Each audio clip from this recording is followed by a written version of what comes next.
Selanjutnya, cara-cara melakukan pembaruan KUHP.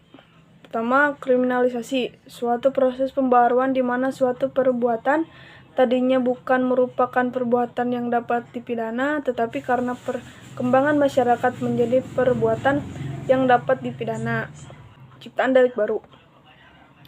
Pembaruan ini diakhiri dengan terbitnya undang-undang baru. Contohnya Undang-Undang Nomor 1 PNPS atau 1965 tentang penodaan agama. Terhadap undang-undang ini ada kritik dari Profesor Omar Seno Adji yang mengatakan bahwa Undang-Undang Nomor 1 1965 Jo Pasal 156 KUHP bukanlah delik agama, tetapi merupakan delik yang berhubungan agama atau penodaan agama. Alasannya karena kalau delik agama harus diatur secara rinci tentang agama, atau misalnya tentang penghinaan agama, kitab suci, ulama, dan lain-lain. Kedua, dekriminalisasi. Itu suatu proses pembaharuan yang tadi suatu perbuatan itu dapat dipidana karena perkembangan masyarakat menjadi perbuatan yang tidak dapat dipidana, memandulkan delik. Contohnya pasal 534 KUHP terbatas hanya pada petugas atau penyuluh keluarga berencana atau sifatnya terbatas. Undang-Undang Nomor 17 Tahun 1967 tentang penarikan cek kosong. Menurut undang-undang ini, setiap penarikan cek kosong adalah tindak pidana akibat dari adanya undang-undang ini. Tidak ada orang yang mau melakukan transaksi dengan menggunakan cek karena takut dikenakan sanksi pidana. Yang ketiga, rekriminalisasi, yaitu suatu perbuatan yang tadinya dapat dipidana karena perkembangan masyarakat menjadi tidak pidana. Kemudian karena perkembangan masyarakat pula, maka perbuatan tersebut menjadi dapat digunakan kembali. Contohnya Undang-Undang Nomor 17 Tahun 1967 tentang penarikan cek kosong dicabut dengan Undang-Undang Nomor 1 Tahun 1971 sehingga penarikannya cek kosong tidak dapat dipidana. Yang keempat, depelanisasi. Itu suatu proses yang tadinya perbuatan ini dapat diancam pidana, kemudian diancam pidananya hilang, dan masih dimungkinkan untuk diganti dengan sanksi lainnya. Misalnya, sanksi kurungan diganti dengan sanksi administrasi. Yang kelima, mitigating. Itu suatu proses pembaharuan yang tadinya suatu perbuatan dikenakan sanksi hukum yang berat digantikan menjadi sanksi yang lebih ringan. Contohnya pidana mati diganti dengan pidana seumur hidup. Selanjutnya ada metode pembaruan KUHP.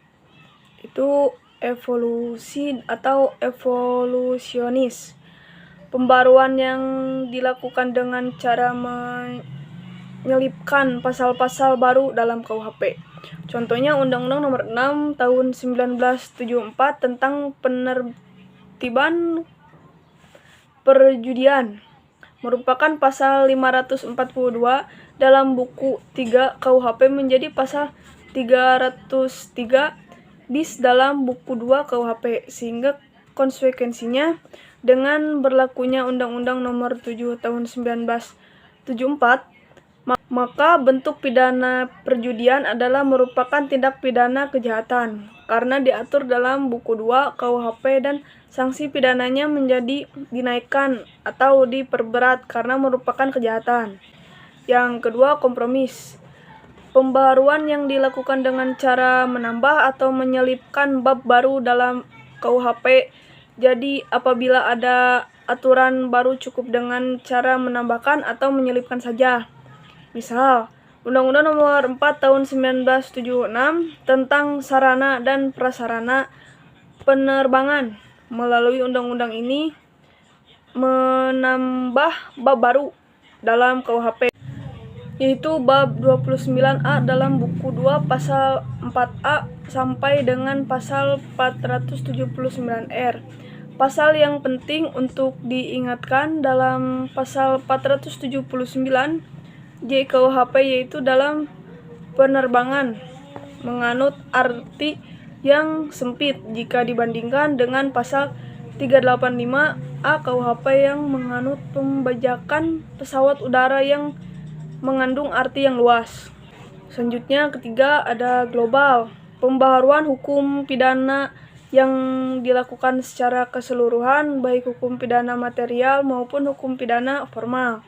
Contoh Undang-Undang Nomor 7 Darurat tahun 1955 tentang tindak pidana ekonomi yang mengatur baik pidana formil maupun pidana material. Terakhir ada periodisasi pembaruan KUHP. Secara kronologis, pembaruan atau penambahan dan pembaruan undang-undang hukum pidana telah dilakukan terhadap beberapa peraturan undang-undang, diantaranya Undang-Undang Nomor 1 Tahun 1946 tentang Peraturan Hukum Pidana, Undang-Undang Nomor 20 Tahun 1946 tentang Hukuman Tutupan, Undang-Undang Nomor 7 dari tahun 1955 tentang Penuntutan dan Peradilan Tindak Pidana Ekonomi, Undang-Undang Nomor 1 Tahun 1960 tentang perubahan KUHP, Undang-Undang Nomor 7 Tahun 1974 tentang Penertiban Perjudian, Undang-Undang Nomor 27 Tahun 1999 tentang perubahan KUHP yang berkaitan dengan kejahatan terhadap keamanan negara, Undang-Undang Nomor 31 Tahun 1999, Undang-Undang Nomor 20 Tahun 2001 tentang tindak pidana korupsi. Mungkin cukup sekian hasil video review bab 3 yang dapat saya sampaikan. Untuk kurang dan lebihnya mohon dimaafkan. Wabillahi taufiq wal hidayah. Wassalamualaikum warahmatullahi wabarakatuh.